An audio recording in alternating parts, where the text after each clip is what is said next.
আমরা কি আসলে অভাবী মানুষকে সাহায্য করি, নাকি যারা অভাবী হওয়ার অভিনয় বা দেখাতে পারে তাদেরকে সাহায্য করি? আমরা প্রায় দৃশ্যমান কষ্টকে প্রকৃত প্রয়োজন বলে মনে করি, ভুল করি। আর এই ভুলটা শুধু রাস্তাতেই নয়, আমাদের ঘরেও হয়। মনোবিজ্ঞানের ভাষায় একে বলা হয় ভিজিবিলিটি বায়াস বা দৃশ্যমানতার পক্ষপাত।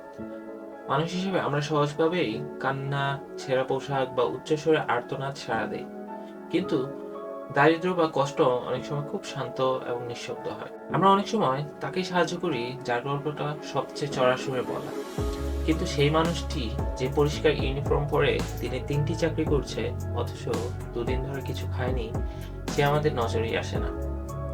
আমরা আসলে অভাবীকে নয়, বরং যে অভাব দেখাতে পারছে তাকে সাহায্য করছি। প্যারেন্টিং বা সন্তান লালন পালনের ক্ষেত্রে একজন বাবা মা তার সেই সন্তান শান্ত করছে যে খুব চিৎকার করে কাঁদছে, আর পেছনে অন্য একটি সন্তানকে দেখা যাচ্ছে যে সে খুব চুপচাপ, কিন্তু তার চোখে বিষণ্ণতা। আমাদের পরিবারেও এই চিত্র দেখা যায়।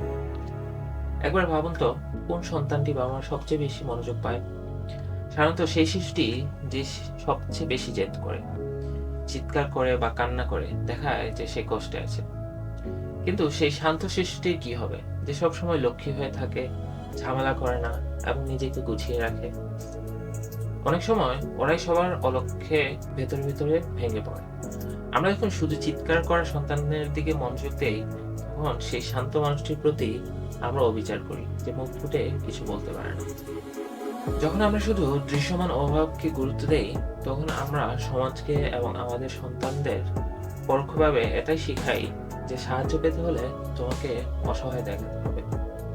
আমরা এমন এক সংস্কৃতি তৈরি করছি যেখানে করুণা পাওয়ার জন্য নিজেকে ভাঙ্গা বা বিধ্বস্ত হিসেবে প্রমাণ করতে হয়।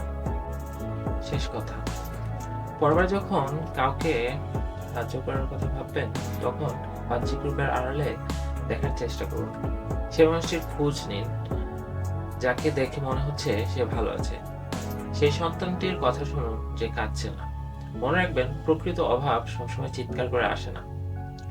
আপনি কি প্রয়োজন থেকে সাহায্য করছেন, নাকি শুধু শব্দ শুনে সাড়া দিচ্ছেন?